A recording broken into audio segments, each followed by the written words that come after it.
Hi, this is Gordon from cheaprecipes.info, and today I'm going to make a lovely English pork pie, and I'm going to put boiled egg through the middle of it, so when you slice it you've got egg in the middle. Now you have to bear with me on this because I'm doing this from scratch. I've never done one before.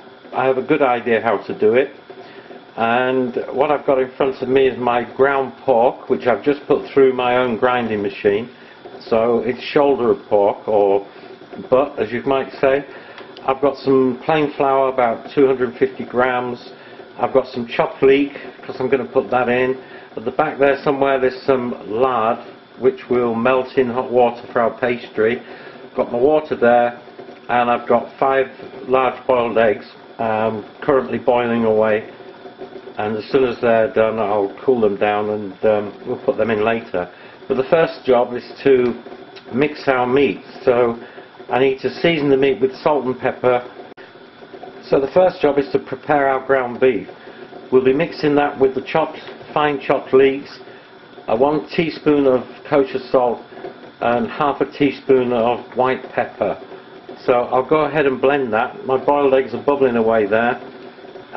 Okay, I blended my ground pork with some chopped up leek, salt and pepper, and I'll just fridge that now and we'll get on with the pastry.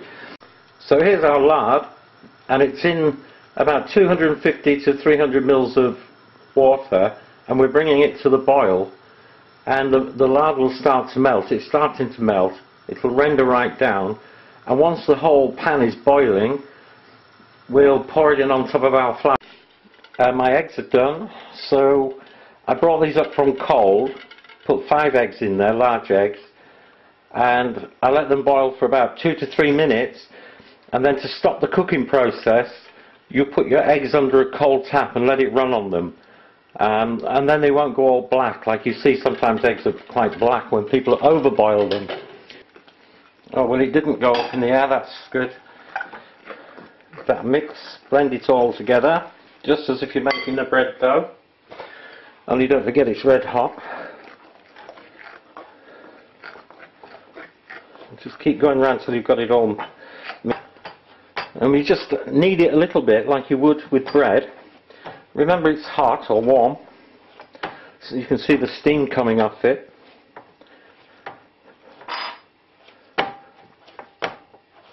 I think that's fine. Okay, we need to divide it because we need some for a lid. So I'm going to take about about a quarter, just under a third to a quarter, and we'll just keep that. We need to keep that hot, so I'll just wrap that. Oh, this is our lid, of course. Whoops. Okay.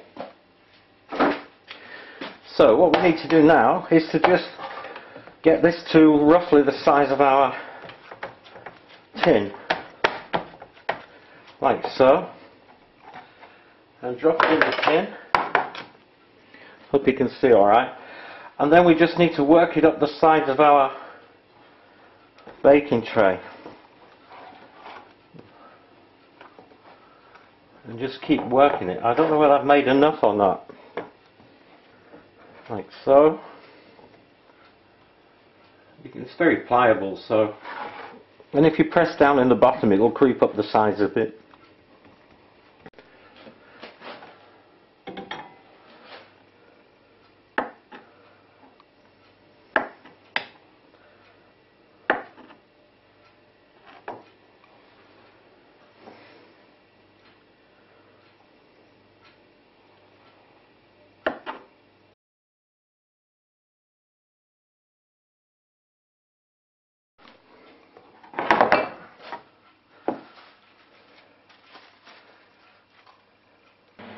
What we've got to do now, that's been in the oven for 1 hour 15 at about 170, and it has broken open at the top, unfortunately. Must have blown when I put the heat on it, but anyway, never mind. I know everything's good ingredients in there. So what we've got to do now is going to let that cool right down, and the meat will shrink a bit, and then that will give us room to put some nice jelly in on top, and we'll make that with chicken stock and gelatin. So I'll cut here, let it cool. Okay, now we've got our pork pie. Has been in the fridge, it's chilled. It's not looking so clever. I think I made a bit of a mess of the top. But at the back here I've got a bit of boiling water going on, and I'm going to drop in some gelatin and let that go down. I'm going to make a chicken stock with gelatin. Okay, so I've made the chicken stock with gelatin, and I'm pouring it into the pie. And just keep pouring it, and the more it takes the better. Probably put in about half a pint so far. It's quite a big pie. And once you've done this, and it won't take any more, just put it back into the fridge to chill out, and next morning that will be ready to cut. Oh, well, it's next morning, and here's our pork and leek pie with the egg running through the middle. And I've got a cold, I'm full of flu, but I think it's a bit of a disaster, this one. Although it tastes great, I think I need to practice this a bit more. It is the first time I've done this, but as you can see, as I rotate this a bit, my pastry went a bit soggy when I put the chicken stock in, and most of my jelly escaped out the back, out the back door. So, but anyway, I'll tell you something. It tastes fantastic. It really has got nice flavour, but it's going to be a bit of a bugger to cut up. But anyway, never mind. Like I say, if you have a disaster, as long as your ingredients are good, you haven't wasted your time. So, for me, it's back to the drawing board on the pork pies. I'll keep at it though, because I enjoyed making it. Okay, this is Gordon from cheaprecipes.info signing off, and see you next time. Take care. Bye bye now.